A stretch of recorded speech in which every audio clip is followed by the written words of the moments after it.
حاتم طائی کی بیٹی جب قید ہو کر بارگاہ رسالت صلی اللہ علیہ وآلہ وسلم میں آئے تو اس کا دوپٹہ تھوڑا سا سر سے کھسکا ہوا تھا، سر کے چند بال یا ایک بال نظر آ رہا تھا۔ آپ صلی اللہ علیہ وآلہ وسلم نے حضرت عمر رضی اللہ تعالیٰ عنہ کو فرمایا، عمر بیٹی کے سر پہ دوپٹہ دو۔ حضرت عمر رضی اللہ تعالیٰ عنہ نے کہا، یا رسول اللہ صلی اللہ علیہ وآلہ وسلم، کافر کی بیٹی ہے۔ آپ صلی اللہ علیہ وآلہ وسلم نے رو کر فرمایا، عمر بیٹی بیٹی ہوتی ہے، چاہے کافر کی ہو یا مسلمان کی۔ پھر آپ صلی اللہ علیہ وآلہ وسلم نے اپنی جگہ سے اٹھ کھڑے ہوئے اور چادر اٹھا کر بچی کے سر پر رکھی اور فرمایا، بیٹا، میرے صحابہ آپ کو قید کر کے لائے ہیں، میرے پاس رہنا چاہو تو رہو، واپس جانا چاہو تو جا سکتی ہو۔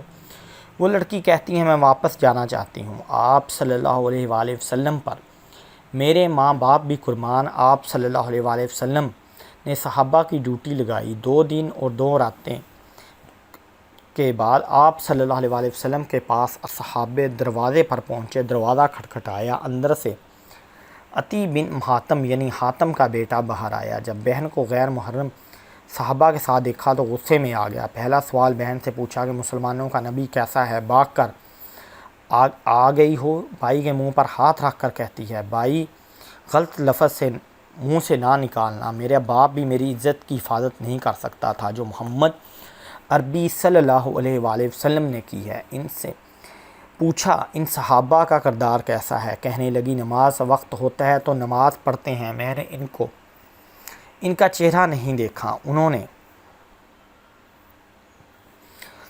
نے میرا نہیں دیکھا۔ بائی کا غصہ ٹھنڈا ہو گیا، کہنے لگا، اگر مسلمانوں کا نبی اتنا اچھا ہے تو مسلمان کیوں نہیں ہوئے؟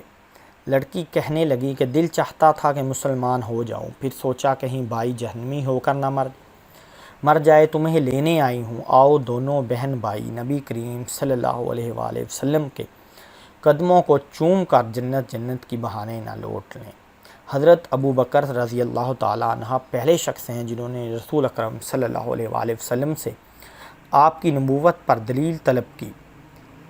اس کی وجہ یہ ہے کہ حضرت ابو بکر صدیق رضی اللہ تعالیٰ عنہ تجارت کے سلسلے میں یمن میں تھے اور آپ صلی اللہ علیہ وآلہ وسلم کی عدم موجودگی میں آپ نبی کریم صلی اللہ علیہ وآلہ وسلم کو نبی بنایا گیا، اور حضرت ابو بکر صدیق رضی اللہ تعالیٰ عنہ اپنے ساتھیوں کے ساتھ راستے میں ایک مقام پر ٹھہرے جہاں یمن کا ایک رہبر تھا۔ رہبر نے ان سے پوچھا، کیا تم میں سے کوئی خطیب ہے؟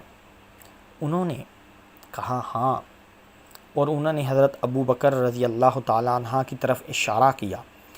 اس نے آپ کو اکیلے ہی اپنے پاس بلایا اور آپ سے کہنے لگا، تو کہاں سے آیا ہے؟ آپ نے کہا، مکہ سے۔ اس نے کہا، وہاں سے وہاں کوئی مدعی نبوت ظاہر ہوا ہے؟ آپ نے کہا، نہیں۔ رہبر نے کہا، مکہ سے میرے پاس ایک تصویر آئی ہے، میں وہ آپ کو دکھاتا ہوں، اگر آپ نے اس سے ملتے جلتے کسی شخص کو پہچانا تو مجھے بتانا۔ سو اس نے آپ کے سامنے وہ تصویر پیش کی تو آپ نے کہا، یہ ایک شخص کی تصویر ہے جو محمد بن عبد المطلب کے نام سے مشہور ہے۔ نے کہا، یہی وہ نبی ہے جس کی دعوت دی گئی ہے اور وہ خاتم الانبیاء ہے، یہ اپنے دشمنوں پر فتح پائے گا اور اس کا دین دیگر ادیان پر غالب آئے گا۔ حضرت ابو بکر صدیق رضی اللہ تعالیٰ عنہ نے کہا، ہمیں تو اس کی یہ بات معلوم نہیں، اور نہ اس نے دعویٰ کیا، اور نہ وہ علم میں مشہور ہے، اور نہ اچھا لکھ سکتا ہے، اور نہ اس نے یہود و نصارہ سے میل جول کیا ہے۔ رہبر نے کہا، یہ بائنہ وہی نبی ہے، اور بعض کا قول ہے کہ رہبر نے حضرت ابو بکر صدیق رضی اللہ تعالیٰ عنہ سے کہا کہ آپ اس کے بعد اس کے دین کے ماننے والوں پر خلیفہ ہوں گے۔ پس حضرت ابو بکر صدیق رضی اللہ تعالیٰ عنہ رہبر کے ہاں سے واپس آ گئے، اور رہبر نے جو کچھ آپ سے کہا آپ نے اپنے ساتھیوں میں سے کسی کو نہ بتایا۔ اور جب آپ مکہ آئے تو آپ کی ماں سلمہ ام خیر نے آپ سے کہا، آپ کے دوست محمد صلی اللہ علیہ وآلہ وسلم نے جو کچھ کیا ہے آپ کو اس کی خبر ملی ہے؟ اس کا خیال ہے کہ وہ نبی ہے، اسے اللہ نے نبی بنایا ہے۔ آپ نے اپنی ماں سے کہا، وہ کہا ہے؟ اس نے کہا، وہ ترا میں ہے۔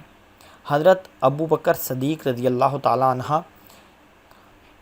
جلدی سے پہاڑی کی طرف گئے اور آپ نے حضور صلی اللہ علیہ وآلہ وسلم کو ایک غار میں دیکھا اور سلام کیا اور کہنے لگے، مجھے خبر ملی ہے کہ آپ نے نبوت اور رسالت کا دعویٰ کیا ہے۔ آپ نے حضرت ابو بکر صدیق رضی اللہ تعالیٰ عنہ سے کہا میں مدی نہیں بلکہ اللہ تعالیٰ نے مجھے نبی بنایا ہے۔